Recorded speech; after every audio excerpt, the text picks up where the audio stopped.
الحمد لله نحمده ونستعينه ونستغفره ونؤمن به ونتوكل عليه ونعوذ بالله من شرور أنفسنا ومن سيئات أعمالنا من يهده الله فلا مضل له ومن يضلل فلا هادي له ونشهد أن لا إله إلا الله وحده لا شريك له ونشهد أن سيدنا وسندنا ونبينا ومولانا محمدا عبده ورسوله صلى الله تعالى عليه وعلى آله وأصحابه وبارك وسلم تسليما كثيرا أما بعد فأعوذ بالله من الشيطان الرجيم بسم الله الرحمن الرحيم سبحان الذي أسرى بعبده ليلا من المسجد الحرام إلى المسجد الأقصى الذي باركنا حوله لنريه من آياتنا إنه هو السميع البصير صدق الله العظيم وصدق رسوله النبي الكريم ونحن على ذلك لمن الشاهدين والشاكرين والحمد لله رب العالمين. میرے قابل احترام بزرگوں محترم سامعین، اس وقت فلسطین کے اندر جو قضیہ چل رہا ہے، مسلمانوں پر جو مظالم چل رہے ہیں، عالم کفر ایک طرح سے یکجا ہو کر مسلمانوں پر حملہ آور ہے. مسلمان بچوں، بچیوں، نوجوانوں کی لاشیں، ان کے گھر، مساجد، ان سب کو مسمار کیا جا رہا ہے. ایک منظم منصوبہ بندی کے تحت وہ سرزمین، وہ مقام جس کو اللہ جل شانہ نے برکت والی جگہ کے نام سے موسوم فرمایا قرآن کریم کے اندر، برکتوں والی جگہ، جس جگہ کی اللہ جل شانہ نے قسمیں کھائی، والتین والزیتون وطور سینین کے اندر، اس مقام پر جو مسلمانوں کے خون کے ساتھ جو ایک ہولناک اور ایک مسلمانوں کے خون کے ساتھ جو معاملہ کیا جا رہا ہے، وہ ہم سب پر مخفی نہیں ہے. ایسے موقع پر کسی اور موضوع پر بات کرنے کو بھی دل نہیں چاہ رہا. ارض فلسطین یہ وہ بابرکت جگہ ہے جس کی اللہ جل شانہ نے قرآن کریم میں قسم بھی کھائی اور اس کو برکتوں والی جگہ قرار دی. سورہ اسراء کی جو ابتدائی آیات میں نے تلاوت کی، اس کے اندر اللہ جل شانہ نے یہی بات بیان فرمائی کہ الی المسجد الاقصی الذی بارکنا حولہ، واقعہ معراج کا ذکر کرتے ہوئے کہ ہم نے اپنے ایک بندے کو راتوں رات مسجد حرام سے مسجد اقصی کا سفر کرایا، اور یہ وہ جگہ ہے مسجد اقصی الذی بارکنا حولہ کہ جس کے ارد گرد ہم نے بڑی برکتیں رکھی. یہ برکتوں والی جگہ ہے. والتین والزیتون، تین عربی زبان کے اندر انجیر کو کہا جاتا ہے، اور زیتون کو کہتے ہیں. اس سے بھی علماء فرماتے ہیں کہ یہ فلسطین ہی کی قسم کھائی جا رہی ہے، کیونکہ پوری دنیا کے اندر سب سے زیادہ انجیر اور زیتون پیدا ہونے والی جو جگہ ہے وہ فلسطین کی ہے. تو اللہ جل شانہ نے والتین والزیتون کہہ کر بھی اس جگہ کی قسم کھائی، برکتوں والی جگہ اس کو قرار دی. تو یہ وہ مقام ہے جو ہم مسلمانوں کے لیے انتہائی قابل احترام ہے. وہاں بسنے والے عام لوگ نہیں ہیں، بلکہ یہ وہ لوگ ہیں جو انبیاء کرام علیہ السلام کی نسلیں ہیں، ان کے وارثین ہیں. حضرات صحابہ رضوان اللہ تعالی علیہم اجمعین کی اولادیں وہاں پر بستی ہیں، اور ان کے ساتھ جو کھیل کھیلا جا رہا ہے، ایک منظم منصوبہ بندی کے تحت ان کی نسل کشی کی جا رہی ہے۔ پوری دنیا عالم کفر سے تو کیا شکوا، پورا عالم اسلام کی زبانوں پر منہ پر ایک طرح سے تالا لگا ہوا، کسی کے اندر اتنی جرت نہیں ہے کہ وہ کھل کر ان کی حمایت اور مدد کا اعلان کر سکے اور جانی اور مالی اعتبار سے ان کی مدد اور نصرت کر سکے۔ اس سے بڑا المیہ اور صدمے کا شاید موقع کوئی اور نہیں ہوگا۔ اس وقت جو ان پر جس انداز سے مظالمانہ اور متشددانہ قسم کا حملہ شروع ہے، شاید اس کی نظیر پہلے کبھی اس مقام اور اس جگہ پر نہیں دیکھی گئی۔ اللہ جل شانہ سے دعا فرمائے، اللہ جل شانہ مظلوم مسلمانوں کی دستگیری فرمائے، ان کی مدد و نصرت فرمائے۔ کم سے کم 2 رکعات پڑھ کر ہم میں سے ہر آدمی ان مظلوم مسلمانوں کے لیے دعا کا ضرور اہتمام کریں۔ تو یاد رکھیے گا کہ میں نے عرض کیا تھا کہ ہماری طرح کے لوگ نہیں ہیں، بلکہ یہ تو انبیاء کی نسلیں ہیں، ان کی اولادیں ہیں جو وہاں پر موجود ہیں، حضرات صحابہ کی اولادیں ہیں، بزرگان دین کی اولادیں ہیں۔ یہ برکت والی جگہ اس لیے ہے کہ یہ انبیاء کرام علیہم الصلاۃ والسلام کا جائے مدفن، جائے قیام، جائے ولادت یہ مقام رہی۔ سینکڑوں انبیاء کرام علیہم الصلاۃ والسلام یہاں پیدا ہوئے، انہوں نے یہاں سکونت اختیار کی، یہاں ان کی نسلیں چلی۔ سینکڑوں انبیاء کرام علیہم الصلاۃ والسلام کا یہ مقام مدفن ہے، یہی وہ مقام ہے جہاں حضور علیہ الصلاۃ والسلام نے تمام انبیاء کرام علیہم الصلاۃ والسلام کی امامت فرمائی تھی۔ جب یہ آپ کو امام الانبیاء کا خطاب ملا کہ انبیاء کے امام، واقعہ معراج کا ذکر کرتے ہوئے قرآن کریم میں اللہ جل شانہ نے اسی بات کو بیان فرمایا۔ تو اس مقام کے اندر اللہ جل شانہ نے حضور علیہ الصلاۃ والسلام کو امام الانبیاء کا لقب اور اعزاز عطا فرمایا۔ یہیں سے آسمانوں کا سفر کا آغاز ہوتا۔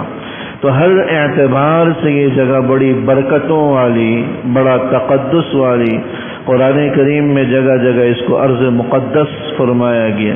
یہ مقدس جگہ ہے، تقدس والی جگہ ہے، احترام اور مقام والی جگہ ہے۔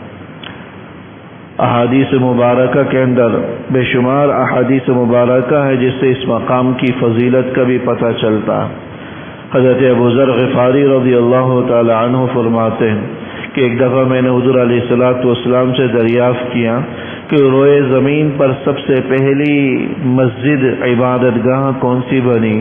تو فرمایا کہ المسجد الحرام، سب سے پہلی جو عبادت گاہ بنی ہے وہ مسجد حرام، بیت اللہ کی جو جگہ ہے مسجد حرام، یہ سب سے پہلی عبادت گاہ ہے۔ پھر پوچھا کہ اس کے بعد دوسرے نمبر پر کون سی عبادت گاہ تعمیر ہوئی، کون سی مسجد تعمیر ہوئی؟ فرمایا کہ المسجد الاقصی، جو دوسرے نمبر پر سب سے تعمیر ہونے والی مسلمانوں کی، ایمان والوں کی جو مسجد ہے اور عبادت گاہ ہے وہ مسجد اقصی ہے۔ پوچھا کہ ان دونوں کے درمیان فاصلہ اور گیپ کتنا رہا؟ فرمایا کہ 40 سال کا وقفہ اس کے درمیان رہا ہے۔ مسجد حرام کی تعمیر مسجد اقصی سے 40 سال پہلے ہوئی اور 40 سال کے بعد مسجد اقصی کا قیام ہوا۔ تو یہ وہ دوسرے نمبر پر تعمیر ہونے والی عبادت گاہ ہے، مسجد ہے، جو اللہ جل شانہ نے ایمان والوں کے لیے عبادت گاہ کے طور پر تعمیر فرمائی۔ قبلہ اول اس کو کہا جاتا ہے کیونکہ مدینہ منورہ ہجرت کرنے کے بعد تقریباً 16 یا 17 مہینے تک مسلمانوں نے اس کی طرف رخ کر کے نماز پڑھی، اس لیے اس کو قبلہ اول کہتے ہیں۔ اس کے بعد پھر قبلے کی تبدیلی کا حکم آیا 16-17 مہینے کے بعد، پھر مسجد اقصی سے قبلے کا رخ مسجد حرام کی طرف ہو، لیکن اس دوران 16-17 مہینے مسلسل ایمان والوں نے مسجد اقصی کی طرف رخ کر کے نماز پڑھی۔ تو جو مسلمانوں کا قبلہ اول ہو، وہ جگہ ہو جہاں حضور علیہ الصلاۃ والسلام کو امام الانبیاء کا لقب ملا، انبیاء کرام علیہم السلام، وہ انبیاء کرام علیہم السلام جن پر ہم ایمان رکھتے ہیں۔ غیر مسلموں کا، یہود و نصارہ کا معاملہ ایسا ہے کہ کچھ انبیاء پر ایمان ہے تو کچھ کا انکار ہے۔ ایمان والے مسلمان یہ واحد امتی ہیں جو تمام انبیاء کرام علیہم الصلاۃ والسلام پر بغیر کسی تفریق کے ایمان رکھتے ہیں۔ تو جو سینکڑوں کی تعداد میں حضرات انبیاء یہاں پر مدفون ہیں، ان سب پر ہمارا ایمان ہے کہ اللہ کے پیغمبر، اللہ کے رسول، ان کی وجہ سے اس مقام کو تقدس، احترام، مقام، مرتبہ اور برکتیں اس مقام کو حاصل ہوئی۔ اس لیے ہم ایمان والوں کی نگاہ میں یہ جگہ، یہ مقام بڑی برکتوں والی۔ ایک جگہ حدیث مبارک کے اندر فضائل بیان کرتے ہوئے حضور علیہ الصلوۃ والسلام نے فرمایا کہ یہ وہ مقام ہے کہ تم میں سے ہر آدمی اس بات کی تمنا کرے گا کہ اس کو گھوڑے کی رسی کو کسی جگہ جو باندھا جاتا ہے، اس رسی کے بقدر بھی اگر کسی کو جگہ مل جائے، ایسی جگہ جہاں سے بیٹھ کر وہ بیت المقدس کو دیکھ سکے، تو یہ دیکھنا بھی اس کے لیے دنیا و مافیہ سے بہتر، دنیا اور پورا جہاں مل جانے سے اس کے لیے زیادہ بہتر ہے۔ اتنا اس کا دیکھنا بھی ہم ایمان والوں کی نگاہوں میں، ایمان والوں کے نزدیک بڑا برکت والا ہے۔ آپ علیہ الصلوۃ والسلام سے پوچھا گیا کہ مسجد حرام کے اندر ایک نماز کا اجر کتنا؟ فرمایا کہ مسجد حرام میں، بیت اللہ میں ایک نماز کا اجر 1,00,000 نمازوں کے بقدر ملتا۔ پھر اس کے بعد سب سے زیادہ کس مسجد میں؟ فرمایا کہ میری مسجد میں، مسجد نبوی میں 1,000 نمازوں کے بقدر اجر ملتا۔ کچھ لوگ 50,000 بولتے ہیں تو 50,000 درست نہیں ہے، 1,000 نمازوں کا اجر مسجد نبوی کے اندر ملتا ہے، اور 500 کے بقدر، یعنی اس کے نصف کے بقدر اجر و ثواب مسجد اقصی کے اندر پڑھنے کا اجر و ثواب اللہ تعالیٰ فرماتا۔ تو عبادت گاہوں میں تیسرے نمبر پر آنے والی عبادت گاہ، مقدس ترین جگہ ہے، یہ وہ مسجد اقصی ہے جہاں آج مسلمانوں کے خون سے ہولی کھیلی جا رہی ہے، اور ان کی جانوں کو، ان کی نسلوں کو گاجر مولی کی طرح کاٹا جا رہا ہے۔ صدمہ اور المیہ اسی بات کا ہے کہ مسلمان آج اسی بحث میں لگے ہوئے ہیں کہ ہمارے لیے یہ جگہ برکت والی بھی ہے یا نہیں، یا یہودیوں کی تو نہیں ہے، یہ ہمارے لیے مقدس مقام ہے یا نہیں۔ ایک صاحب نے سوال بھیجا کہ مسجد اقصی کے اندر تو 2 طرح کی گنبد والی جگہ نظر آتی ہے، ایک گرے رنگ کا گنبد ہے، ایک سنہرے رنگ کا جو مشہور گنبد ہے۔ جب بھی مسجد اقصی سرچ کرتے ہیں، تلاش کرتے ہیں، تو سنہرے رنگ کی جو گنبد نما جگہ ہے وہ دکھلائی جاتی ہے، حالانکہ وہاں نماز نہیں پڑھی جاتی، نماز وہ گرے رنگ کا جو گنبد ہے وہاں جو عمارت موجود ہے وہاں پڑھی جاتی ہے۔ اس سنہرے رنگ کے گنبد کے نیچے ایک چٹان ہے، چٹان کے ساتھ ایک غار موجود ہے، اور نماز کی باقاعدہ یہاں کوئی جگہ نہیں ہے۔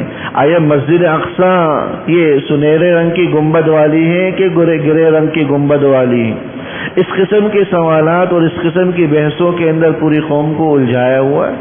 لوگ کثرت سے سوال کر رہے ہیں کہ آیا یہ مسجد اقصی کون سی ہے، ان میں سے کون سی جگہ مسجد کی ہے، کون سی جگہ جو ہے نا مسجد کی نہیں۔ تو یاد رکھیے گا پوری ایک احاطہ ہے، پوری ایک باؤنڈری ہے، 4 دیواری ہے۔ اس 4 دیواری کے اندر مختلف جگہ ہیں، جس طرح ہماری قسم یہ مسجد ہے، اس مسجد کے اندر مختلف جگہ ہیں، وضو خانہ بھی اس کے اندر موجود ہے، مدرسہ بھی اس کے اندر بھی موجود ہے، لان بھی اس کے اندر موجود ہے، اسی طرح صحن بھی اس کے اندر موجود ہے، طرح طرح کی چیزیں اس کے اندر موجود ہیں، وہ سب مسجد کا حصہ ہیں۔ کوئی نہیں کہتا کہ یہ مسجد مدرسہ یا یہ لان مسجد سے باہر ہے، یہ مسجد نہیں ہے۔ ایک تو یہ عبادت کی جگہ، ٹھیک ہے، نماز پڑھنے کی جگہ یہ ہے، لیکن مسجد کی حدود کے اندر آنے والی ساری چیزیں وہ مسجد ہی کی چیز کہلاتی ہے، مسجد ہی کے حکم میں ہوتی ہیں۔ جس طرح اس کا احترام، ادب و احترام لازمی ہوتا ہے، مسجد کے احاطے کے اندر آنے والی چیزوں کا بھی ادب و احترام لازمی۔ تو یہ دونوں طرح کے مقامات مسجد کے اندر موجود ہیں۔ وہ گرے رنگ کا گنبد جس کے نیچے باقاعدہ تعمیر ہے، وہاں نماز ہوتی ہے، وہ بھی مسجد کے احاطے کے اندر موجود ہے، اور یہ سنہرے رنگ کا جو گنبد ہے یہ بھی مسجد کے احاطے کے اندر موجود ہے، اور یہ دونوں ہی مقامات مسجد کی حدود کے اندر آتے ہیں۔ اس لیے یہ بحث کہ بھائی کون سا حصہ مسجد ہے، کون سا حصہ مسجد نہیں ہے، یہ بحث میں در حقیقت الجھنا مسلمانوں کو اس المیہ سے دور کرنے کے یا مسلمانوں کی سوچوں اور فکروں کو منتشر کرنے کے مترادف، اور کئی طرح کی مباحث اور طرح طرح کی باتیں آج کل میڈیا کے ذریعے پھیلائی جا رہی ہیں، جو مسلم تنظیم حماس نام کی وہاں مجاہدانہ کردار ادا کر رہی ہے، یہود کے ظلم و ستم کے خلاف نبرد آزما ہے، اس کے خلاف طرح طرح کی باتیں پھیلائی جا رہی۔ کوئی کہتا ہے کہ یہ یہودیوں ہی کی پروان چڑھی ہوئی جماعت ہے، کوئی کہتا ہے کہ یہ روافض ہی کا ایک گروہ ہے، طرح طرح کی دسیوں قسم کی باتیں ہیں، حالانکہ یہ بھی دشمنوں کی اڑائی ہوئی، غیر مسلموں کی اڑائی ہوئی باتیں، تاکہ ان کی جو کاوشیں ہیں ان کاوشوں کو برباد کیا جا سکے۔ ایمان والوں کی جو ہمدردیاں اور ایمان والوں کی جو مدد اور نصرت کی دعائیں اس جماعت تنظیم کی، اس کے افراد، اس کے مجاہدین کے ساتھ تھی، اس کو ایک طرح سے ختم کرنے کے مترادف وہاں کے جو مقامی علماء ہیں ان کے باقاعدہ میسیجز اس بات پر گواہ ہیں کہ وہ الحمدللہ اہل سنت ہی کی ایک مستند ترین جماعت ہے جو یہود کے مظالم کے خلاف برسر پیکار ہیں۔ وہ یاد رکھیے گا کہ ہم پوری امت جس کے ذمے میں مسجد اقصی کا دفاع تھا، جس کے ذمے میں مسجد اقصی کی مدد و نصرت تھی، ایک مسلم امت کے ہونے کے ناطے ہم اور آپ کی ذمہ داری تھی کہ اس کا ہم دامے درمے ہر اعتبار سے، جانی مالی اعتبار سے مدد و نصرت کرتے، اس کا دفاع کرتے۔ کیوں؟ اس لیے کہ وہ ہمارا قبلہ اول ہے، صرف اہل فلسطین کا نہیں۔ وہ جگہ مقدس ترین جگہ ہے، صرف ان کے لیے نہیں ہے، تمام مسلم امہ کے لیے وہ مقام مقدس ترین جگہ ہے۔ یہ وہ مقام ہے جہاں حضور علیہ الصلوۃ والسلام کو امام الانبیاء کا لقب ملا۔ امام وہ آپ ہی کے نہیں تھے، ہمارے بھی وہ نبی، ہم بھی آپ کی امتی۔ تمام انبیاء کرام علیہ الصلوۃ والسلام پر صرف اہل فلسطین والے ایمان نہیں لائے تھے، ہم اور آپ کے بھی تمام انبیاء کرام علیہ الصلوۃ والسلام پر بلا قسم کی تفریق کے ایمان ہے کہ جب وہاں انبیاء جہاں پیدا ہوئے، وہاں ٹھہرے، وہاں ان کا مدفن بنا، وہ ہمارے لیے بھی قابل احترام ہے، مقدس ترین مقامات۔ یہ تو ان حضرات کا احسان ہے کہ اپنی جانوں کا نذرانہ دے کر پوری امت کا کام وہ تنہا کر رہے اور ہماری کسی بھی قسم کی مدد ان کے ساتھ شامل حال نہیں۔ ایک دعا کرنے کا مدد معاونت کا ایک طریقہ جو ہم اختیار کر سکتے تھے، اس قسم کی باتوں کو اڑا کر، اس قسم کی باتوں کو پھیلا کر اور اس قسم کی بے سر و پا قسم کی باتوں کو پھیلا کر ہماری دعاؤں کا بھی رخ ان سے موڑا جا رہا ہے۔ وہ کہتا ہے کہ نہیں حماس یہودیوں کی پروان چڑھی ہوئی تنظیم ہے، یہودیوں کی ہوتی تو اپنے بچوں کے جنازے وہ یوں اٹھاتے۔ آج کی خبروں میں اگر آپ اٹھا کر پڑھیں تو 500 کے قریب بچوں کے جنازے اٹھائے جا چکے ہیں۔ نوجوانوں کی، خواتین کی تعداد اپنی جگہ ہے، 1500 سے زیادہ جو رپورٹ ہے، 1500 سے زیادہ افراد مسلمان وہاں اپنی جانوں کے نذرانے پیش کر چکے۔ گھروں کا ذکر چھوڑیں، عمارتوں اور تعمیرات کا تذکرہ چھوڑیں، پانی ان پر بند ہے، بجلی ان پر بند ہے، ہر طرح کی قربانیاں دے رہے ہیں، اور آج ہم اس بحث میں ہیں کہ کہیں وہ یہودیوں کی پروان چڑھی ہوئی نہیں۔ اگر ان کی چڑھی ہوئی پروان چڑھی ہوئی جماعت ہوتی، حمایت یافتہ ہوتی، اس طرح اپنے بچوں کی قربانیاں دیتے وہ۔ اس لیے اس قسم کا سوال ان کی قربانیوں کے ساتھ مذاق کرنے کے مترادف ہے۔ اس قسم کی بات زبان پر لانا ان کی قربانیوں کو حقارت اور ضائع کرنے کے مترادف ہے۔ کچھ کر نہیں سکتے، کم سے کم اپنی زبانوں کو لگام ضرور دیں۔ سوشل میڈیا کے ذریعے اس قسم کے پیغامات عام کیے اور پھیلائے جا رہے، اس حوالے سے دعا کرنے کا موقع ہے۔ اللہ جل شانہ اس موقع پر حماس کے مجاہدین کی اللہ مدد و نصرت فرمائے، ان کی اعانت فرمائے، اور جو مظلوم مسلمان ہیں اللہ ان کی دستگیری فرمائے۔ آپ سوچ نہیں سکتے وہ ایک چھوٹی سی پٹی، چاروں طرف سے زمینی فضائی ہر اعتبار سے ان کا محاصرہ ہے۔ پانی کا، غلہ اور اناج کا ایک دانہ ان تک جانے کی اجازت نہیں۔ پانی کے ڈیم سے بمباری کر کے ان کو بھی تباہ کر دیا گیا، بجلی تک کی ان کی رسائی ختم ہو چکی ہے۔ اسپتال جہاں مریضوں اور بچوں کا علاج ہو رہا تھا، بمباری کا نشانہ بنا کر ان کو بھی تباہ کر دیا گیا ہے۔ اس بیار و مددگار اور قسم پرسی کے عالم میں اگر ہم اس موقع پر ان کا کسی اعتبار سے ساتھ دے سکتے ہیں تو وہ دعائیں تھیں، لیکن ہماری زبانوں کو کسی اور رخ پر اس قسم کی باتیں اور اس قسم کی آرا پھیلا کر کسی اور رخ کی طرف لے جایا جا رہا ہے۔ یہ ان شہداء کے ساتھ، ان کی شہادتوں اور ان کی قربانیوں کے ساتھ مذاق کرنے اور ان کے استہزاء کے مترادف۔ اس لیے خدا را اگر ان کے حق میں کسی قسم کی مالی جسمانی مدد معاونت نہیں کر سکتے، اپنی زبانوں کو تو لگام دے سکتے ہیں۔ اس موقع پر ضرورت اس امر کی ہے کہ ہر موقع پر ہر نماز کے بعد ہم دعا کریں، یہودیوں اور ان کے اعلی کاروں، ان کی ہم نواؤں کے لیے بد دعا کریں، اللہ جل شانہ ان کے مکر و فریب کو، ان کی سازشوں کو، ان کے مظالم کو انہیں پر پھیر دے۔ اللہ اسباب کا محتاج نہیں ہے، وہ قسم پرسی کے عالم میں ہے، وسائل ان کے پاس نہیں، اسباب ان کے پاس نہیں، کوئی مدد کو آنے والا تیار نہیں۔ مسلمان حکمران ہیں چپ کیا، جو نہیں کہہ لے کہ زبانوں کو سی چکے ہیں، کوئی ایسی جرت رندانہ نہیں رکھتا کہ جو کھل کر ان کی حمایت اور نصرت کر سکے۔ عالم کفر متحد ہے۔ حضور علیہ الصلوۃ والسلام نے اپنی پیشن گوئیوں کے اندر یہی بات بیان فرمائی تھی کہ ان قریب وہ وقت آئے گا کہ جب کافر لوگ تم پر اس طرح ٹوٹ پڑیں گے جس طرح بھوکا شخص کھانے کی پلیٹ پر ٹوٹ پڑتا ہے۔ حضور صحابہ سے پوچھتے ہیں حضور سے کیا اس وقت ہم تعداد میں کم ہوں گے؟ اللہ کے رسول نے فرمایا کہ نہیں، تعداد میں تم جو خس و خاشاک سے بھی زیادہ ہوگے، ریت کے ذروں سے بھی زیادہ ہوگے، لیکن تمہاری حیثیت محض خس و خاشاک کی ہوگی۔ یہ کس وجہ سے ہوگا؟ اس لیے ہوگا کہ تم میں وہن پیدا ہو چکا ہوگا۔ وہن کیا ہے؟ حضور سے پوچھا گیا، فرمایا حب الدنیا و کراہیت الموت، دنیا کی محبت تمہارے دلوں میں آ جائے گی، موت سے، شہادت سے نفرت تمہارے دلوں میں آ جائے گی۔ یہ سبب ہوگا کہ کافروں پر تمہاری حیثیت خس و خاشات کی اور تنکوں سے بھی زیادہ حقیر و کمتر ہو۔ 52 کے قریب اسلامی ممالک، اربوں کے قریب ان کی تعداد موجود ہے، 1.25 ارب 2 ارب سے زیادہ مسلمان موجود ہیں، لیکن کسی کے اندر اتنی جرت نہیں ہے کہ کھل کر ان کی مدد و نصرت کر سکے۔ ایسے موقع پر ہمارا اور آپ کا کم سے کم یہ ذمہ داری اور فریضہ بنتا ہے، کم سے کم اگر ان کی مدد اور حمایت نہیں کر سکتے تو ایسی وساوس اور ایسی باتیں پھیلا کر ان کی شہادتوں اور ان کی قربانیوں کو جو خراب نہ کریں اور ان کی حوصلہ شکنی نہ کریں۔ حوصلہ بڑھا نہیں سکتے، کم سے کم دعاؤں کا اہتمام کریں، حوصلہ کمزور اور پست تو نہیں کریں۔ تو سب سے زیادہ آج جس موقع کی یا جس بات کی ضرورت حضور علیہ الصلوۃ والسلام نے فرمایا تھا کہ سارے ایمان والے کہ المسلمون کلہم کجسد واحد، ایک جسم کی مانند ہیں۔ اگر جسم کا ایک حصہ اگر تکلیف میں ہوتا ہے تو پورا جسم دکھ رہا ہوتا ہے اس کی وجہ سے۔ سر میں تکلیف ہے، ہاتھ یہ کہیں، پیٹ یہ کہے، پیر یہ کہے کہ نہیں مجھے تو کوئی پرواہ نہیں، سر کو تکلیف بھلے ہو، ایسا آدمی احمق ہوتا ہے، پورا جسم اس کا دکھ رہا ہوتا ہے۔ یہ مسلمان ہمارے لیے ہم سب ایک جسم کے مانند ہیں، ان کی تکلیف ہماری تکلیف ہے، ان کی تکالیف کا احساس کریں۔ ایسے موقع پر اس قسم کی الزام تراشیوں سے گریز کریں اور دعاؤں کا جتنا زیادہ ہو سکتا ہو، مالی جسمانی اعتبار سے مدد ممکن نہیں ہے بظاہر، لیکن دعاؤں کے ذریعے ہم مدد ان کی کر سکتے ہیں۔ یہ ایمان والوں کے لیے ایک اسلحہ اور ہتھیار کے حکم میں ہے۔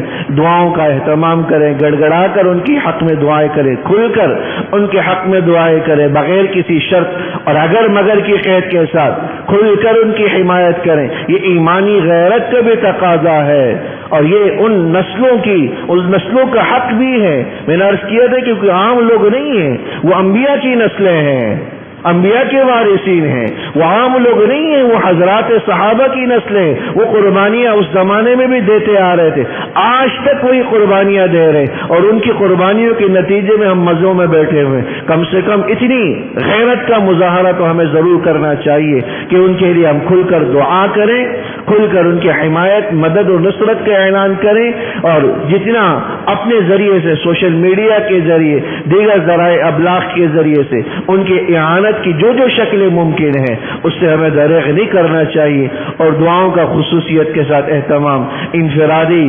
اجتماعی، خلوت، تنہائی، جس حالت میں ہوں خواتین کو بھی اس کی طرف متوجہ کرے۔ کیا پتہ اللہ انہی دعاؤں کے طفیل کسی کی دعا کو قبول فرما لے، اللہ غیب کی خزانوں سے ان کی دستگیری اور مدد و نصرت فرمائے۔ اللہ جل شانہ عمل کرنے کی توفیق نصیب فرمائے۔ سنت پڑھے۔